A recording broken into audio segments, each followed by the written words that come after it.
Hiking and mountain biking right in our own backyards is one of the things that makes our state so great. But what's the cost to nature? In one community, a proposed trail is near a golden eagle's nest, and now there's a debate over whether or not it's too close. Denver 7's Liz Gilardi is going 360 tonight. She's about to show you the balancing act playing out across our state. Colorado's beauty just begs us to go outside, enjoy it. Sometimes recreation and wildlife interests can collide.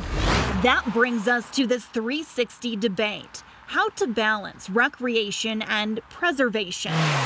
Those words are colliding in Ken Carroll. We've always been good stewards of our open space. Homeowners here have access to the trails on their open space, but plans for a new trail near a golden eagle's nest is bringing this debate to the forefront. And it's not worth it. It really is just a non-issue. Let's start our 360 view with a resident who supports the trail. Our family enjoys the trails. Vince Tenorello reached out to Denver 7 after we covered a protest about the same trail. He wanted to offer another perspective and asked us to report both sides. Hey, it's a fair point, so here we go.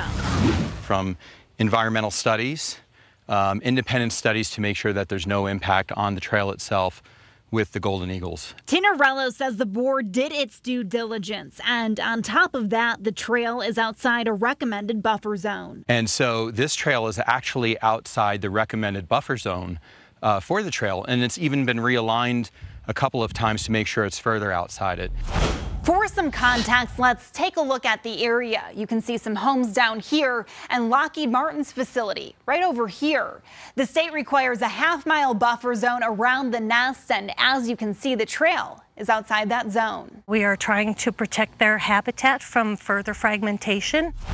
Opponents include longtime resident Rila Reinsma. So it's an important foraging area. And the Audubon Society of Greater Denver. Their populations are in decline, so we are concerned about every nest. Every nest is important. The Audubon Society sent a letter asking the board not to build the trail out of fear it will fragment the eagle's habitat and impact their ability to hunt. Reinsma says, why risk it? So it was a case of why? We've already got this much. This seems very unnecessary. For another side, we asked Jefferson County why. The county already approved plans to begin construction. According to planning and zoning, the trail was ultimately approved because it was outside that buffer zone we talked about. The facts speak for themselves. We're complying with all laws, and we've definitely gone above and beyond, without a doubt. But in the debate over recreation and preservation, if their numbers are going down, then why take the chance on losing this one? It's a balancing act. Liz Gilardi, Denver 7.